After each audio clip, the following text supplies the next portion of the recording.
It was a great honor to be with you in Jamaica recently, and I thank you so much for the invitation to be here with you. This is a big room, and it goes all the way to Jamaica, to the back. First Lady, it's a pleasure to meet you. Thank you for having me in your wonderful country. When I looked at the list of dignitaries that are here, we'll take up my 25 minutes if I list everybody, so please allow me to observe protocol and to say to you, it's awesome for me to be here. This is the first time I've ever been to Belize. And I don't know many people that travel the Caribbean more than my family and I. So we have a saying in our family that says nothing before it's time, but it really is unbelievable to be here. If you would allow me to use some executive privilege since I have the microphone, my big brother Brian is here and his son Ben, who represent Rainforest Seafoods. They have been doing big business with Belize for 25 years and been major investors for 15. And every time Brian and his sons come off of the airplane and they talk about this country, I always say to myself, we need to find a way to go and spend more time in Belize and figure it out. And I also have here with me Yanni Epstein, who is a lifelong best friend of mine who represents ITEL BPO and employs more than 100 nationals here. So we brought the entourage, Prime Minister, and we'd allow you. I hope you allow us. Last night was, you can see my finger here is still freshly minted from voting in the country of Jamaica yesterday. And I think it's a great place to start because Jamaica went through national elections yesterday. And the seamlessness between and the cooperation diplomatically between the Jamaica Labour Party and the People's National Party and the two first-class leaders of our parties was awesome. And it was done with grace, and it was done with diplomacy, and it was done with peace. And Jamaica has come to a place that I think as we talk about luxury, and I'll get into luxury a bit more, but we talk about investment overall, these are critical things for major investors to look at. This territory, this archipelago, this region of the world is labeled as developing, as third world. And one of the most important things that sits at the center of the success of Sandals, and I'll tell you all about Sandals in a minute, is mindset. And it is the mindset to believe that we can achieve anything in our own backyards and front yards, right here in Belize, or in Jamaica, or in St. Lucia, or anywhere in this archipelago. That we shouldn't be labeled and put in a box where we somehow believe that it's better somewhere else in the world. I am not an expert, and I listen to Dr. Stein, and I look at all the metrics that he was going through, and it is fascinating. What I am an expert in is tourism. And every Friday, when I look at the checks that our company cuts to the agricultural sector, to the fisheries sector, to the hardware stores and the lumber stores, to the wellness sector, to the entertainment sector, down to the pastors and the priests that officiate the weddings that we conduct here. Tourism is the most awesome amplifier to any economy. It is one of the fastest transfers of wealth and foreign exchange drivers, where a visitor can come, can have the time of their life, and willingly hands over foreign currency that stays in our banking sector to shore us up so we can trade and do more business. Parts of the world would die, literally die, to have the natural beauty that the Almighty gave you here in this archipelago known as Belize. There are countries that spend, companies, not countries, that spend billions of dollars trying to recreate Mother Nature. As we look at tourism and what tourism really is all about, some people want the big city lights. Some people want Saks Fifth Avenue and high-end shopping. There are different segments and different customers in tourism that are looking for different things. When I look at the flying time from here to Miami, you are a hop, skip, and a jump away from the largest economy in the world. You have to roll with the punches of who you are naturally. And who you are naturally, in my mind, I see Belize everywhere. I've seen it at a distance always. You are Mother Nature overload. You are uncut.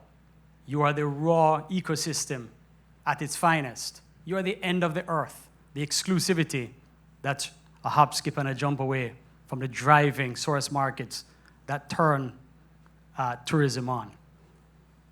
You have natural, every part of the world the Almighty created gave it natural superpowers or natural gifts. And when you try to recreate something that you're not in tourism, you lose the authenticity. So there are things that people say that really make it successful or aim to be successful strategically. Culture, music, history, gastronomy, wellness, all of these things coming together. And there's no one silver bullet. There is no one brand coming to Belize to take you to the stars. Tourism is a collection of different segments working together. The villas are critical. The boutiques are critical.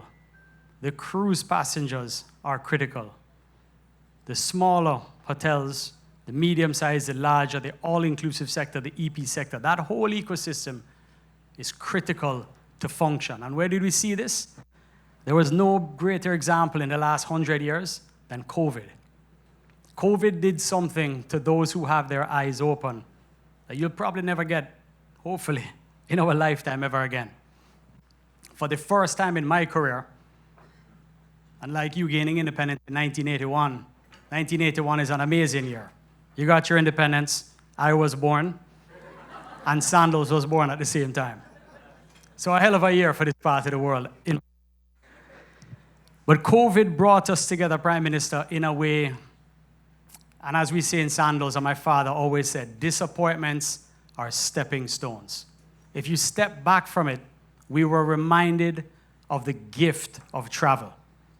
There is not one person in this audience right now that is not looking forward to a future date or endeavor where you're going to meet with family, friends, loved ones, special anniversaries. If you are not looking forward to anything in the future in travel, please put your hand in the air so we can put the microphone on you. And everyone is looking. And we lost the gift of being able to travel. Time in 70 years where jet aviation became, we lost. Let me stand back over here. Is this any better? Can you hear me now? You can hear me.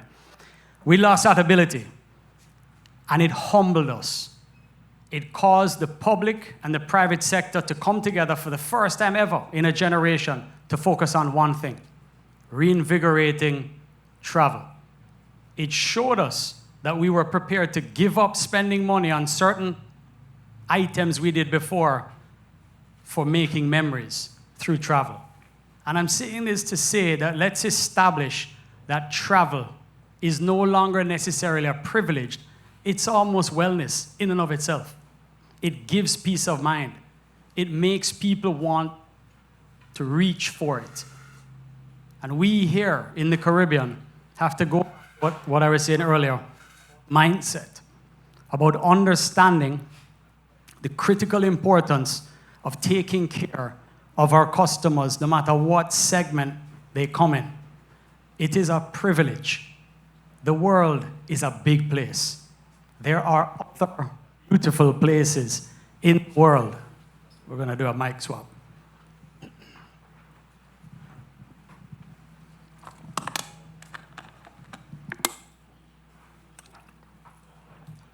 Pardon me. The Almighty gave many parts of the world many things beautiful. And what I find, and some of the statistics were a little bit wrong, we are 24 resorts operating in 11 Caribbean islands across the archipelago of the CARICOM. So I see life through a very unique lens. All the different cultures of where we trade, all the barriers. But I also see people in each country that say, my country is the greatest country in the world and people need to come to it. And in many instances, that is almost true. But we can never forget when we say that customers have optionality. Planes fly everywhere in the world every day. And it means you have to earn it because the world owes us absolutely nothing. The world stands still for nothing. We all have 24 hours in a day, and those who win are those who put on the pedestal their destination. So we run a sophisticated company, very simply. Born in 1981, as I mentioned, 11 islands across the Caribbean. Today we're a team of 20,000 team members, of which 97% of them are CARICOM nationals. We have literally won every award there is to win in the industry, and we fight every single day to make sure we keep winning them, and if they create a new one, we want to win that one too. We stand up and we brand. We are a super brand, top 500 brand in the world. 84% of every single American knows who Sandals is. They know that we are a Caribbean company, that we're all-inclusive, and we're known for excellence. That has been decades of fighting. And I say that to say that there are three things that must happen as we start to look to building luxury. We must fight for destination brand. We must be clear on who we are, on who Belize wants to be. What are the 3 or 5 adjectives that you want the world to know about this destination? Because you're going to compete with Mickey Mouse, and Mickey Mouse has a lot of money. And Mickey Mouse has a big brand. And we're going to compete against France, and that's a superpower brand. And we're going to compete against Switzerland and Japan and everything in between, including neighbors here in the Caribbean. So brand destination has to be a super driver of focus. The second thing is we have to be intentional as to who we want to invest in this country. We believe, maybe we're wrong, but we believe in a saying where we say, mass follows class. You never see anyone on social media, and I know you don't love social media, Minister, but social media is a thing, and it's not going anywhere. And billions of media impressions, if done right, are influencing people to explore your destination. So we have to be intentional on the brands that we want to invite into the destination that are influential, that people want to assimilate with, and they want to, be a part of. And then critically important, there are 2 drivers for Sandals when we look to invest. We are looking at destination, natural beauty, and we're looking at the people. And I think it is fair to say that the nationals of this country are extraordinary. They are humble from what I know of them. They are hardworking. They can get the job done. And we, as public and private sector coming together, have to train to ensure that they are equipped to fulfill. Many of the team members that we employ, the 97% of 20,000, have not had the option or the good fortune of traveling the world. And the reason traveling the world is important in the travel business is because you get exposure. And exposure is a very funny thing, because once a human being has seen something done once, they actually know it's possible. But prior to seeing it and feeling it, they may doubt it. So we're training a small army of people in our company from the Caribbean, showing them what is actually possible so that we can stand on the world stage and compete against Dubai, people that have and will always have a lot more money than we will. And we do that through warmth and connection through our people. So your superpowers, let's keep going through them one by one. You have a natural, magnificent country. You have an awesome brand in the marketplace. You have people that are rock stars and can be trained in just about anything. Sandals' solution to how we took our company to the next level was we created something on our 30th anniversary called the Sandals Corporate University. It is a full-time, on-the-job, internationally accredited university that is 100% paid for by the company, where you can go from not being able to learn, not being able to read and write, to getting your master's for free. We just signed, thank you very much. It took us to the next level. So rather than having a party for our 30th anniversary and buying champagne and fireworks, we put $5 million in a startup fund for the people of Sandals so we could take them to the next level. And what I have found, and what we have found, is the more we invest in training and development, and we fascinate over it, is the higher service standards that we can deliver. You will notice yet I have said nothing about service standards. I've said nothing about brand standards and how we cook duck à l'orange or jerk chicken, because all of that is down the line. All of that comes later down the line. You have to lay the foundation as it was said earlier, and make sure you're building and preparing for luxury. So the Sandals Corporate University became the machine that took us to the next level so we could introduce more premium services and build room accommodations like overwater bungalows that could fetch an average daily rate that surpassed anything we had done in the past. I would encourage the investors here and the government here to focus on design. With Mother Nature as your tapestry and your background, you can do extraordinary things with design here. Dream. It is critically important. It's sustainable. Sustainability is a word that gets thrown around all the time. But it is critical. Sandals today has an ESG full-time division of the organization, and we're focused on design and designing into nature to do things because we are from the Caribbean, and we have nowhere to go. We're not foreign investors that put money in, sell a hotel, and then disappear. That is a critical part of who our success has been. It is critically important that the communities are in harmony with the investment, that they're powered by the people from the communities, that private sector reaches in to social services, from education to fire stations to police stations, and make sure that the community respects the investment and the investment adores and loves the community. It will never work unless there is respect. And sometimes that's a communication barrier. And how do we overcome that? We overcome that by every summer taking hundreds of school leavers, youngsters, and introducing them free of charge into our company, exposing them to what hospitality is, exposing them to the drivers so that they can get the mindset to understand how tourism can be an incredible driver.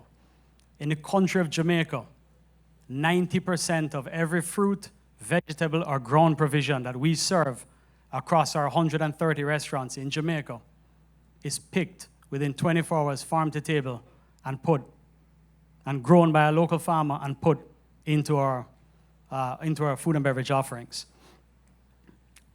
I don't have a lot of time, and I could sit here for hours and talk about all the major drivers that it takes. On the luxury spectrum, I think Belize is a tapestry. I think it is a platform that has amazing opportunity. I think we have to fight for it. Go into the marketplace and fight for it. We live in the e-commerce, and PM, I know it's a part of your portfolio. We live in this e-commerce world, and Airbnb is a real thing, and it's going absolutely nowhere. And the OTAs, the online travel agencies, the Expedias, and the Pricelines, they're not going anywhere. But what we find in our world is we work with a collection of about 25,000 travel advisors.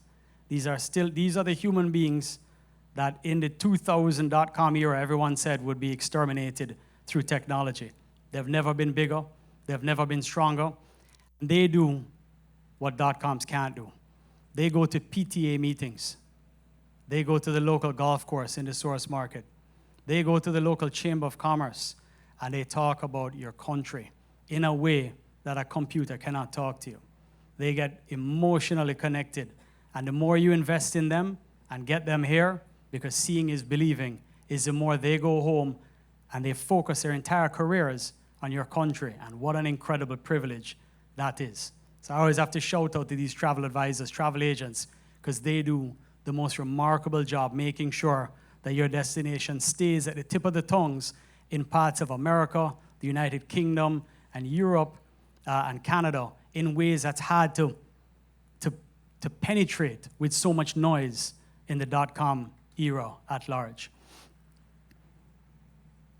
Lawnmowers, weed whackers, and some paint are critical things for our country. We have to be prepared for our customers' arrivals. We have to make in our region and do better by preparing the place to make sure it looks clean. People see through their eyes. They feel through what they see. And we're either ready for them or we're not ready for them. Our company fascinates with landscaping, softscape.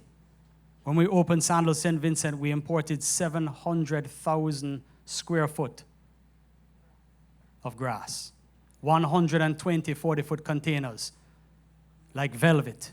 So when people came, they were in this backdrop that they pinched themselves and they said, good God, this is gorgeous. And they pay us a lot of money to come. We employ a lot of people, and the economics spin.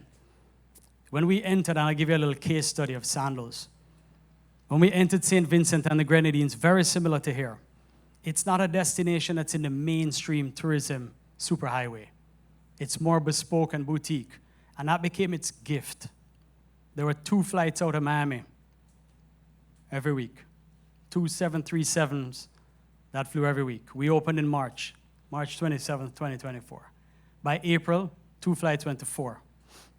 By October, 4 flights went to 7, all out of Miami. By December, American Airlines went to 9. They flew 2 out of Charlotte, 7 out of Miami, 2 out of Charlotte. We then got JetBlue to fly for the first time ever. 2 flights direct out of JFK. We took Air Canada, went from 2 flights a week to 4 to 6. We then went to Virgin and got them to go from 2 flights to 3 flights, now going to 4 flights. We then took Delta. And all in all, the Sandals effect, as we call it, by being a super brand driving, we did a few awesome things. We grew airlift by 300% in 12 months. That means every national in the country can get on a plane and do business in New York in a way that they couldn't before. It serves the national, it serves the visitor. Google demand was up 88%, and that was the year there was a hurricane. So there were less hotel rooms open, 88% increase in Google demand. Our superpower is being champions of the Caribbean, standing up and celebrating the raw truth of the magic of these destinations. And that's why I say, Prime Minister and team, we have to be intentional about the brands that we invite, because our shorelines are finite. The grade A real estate, in every country there is grade A, grade B, and grade C. Your grade A should be in the hands of the sexiest, most impactful brands. I know you have a Four Seasons coming, phenomenal brand. I believe you have a Six Senses coming, phenomenal brand, a member of the IHG, Intercontinental Hotel Group. These are brands that can make a material impact. Maybe one day there'll be a Sandals or a Beaches resort here, and we'll be so proud to assist. That's not a public service announcement. It's a I need to spend more time here, but I love what I see. I can talk for hours and hours and hours, but what I'd like to do as a champion of the Caribbean is just recap a little bit. Let's do sophisticated things simply. Your brand, your country's brand is your password. It is sacrosanct. Figure out who you want it to be. This brand of ours, this super brand Sandals, we evolved it. We didn't rebrand it, we evolved it. It wasn't broken. My father did the most remarkable job.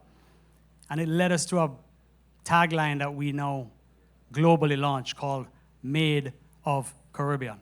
Caribbean born, Caribbean bred, Caribbean champions, and we're going to be that champion group.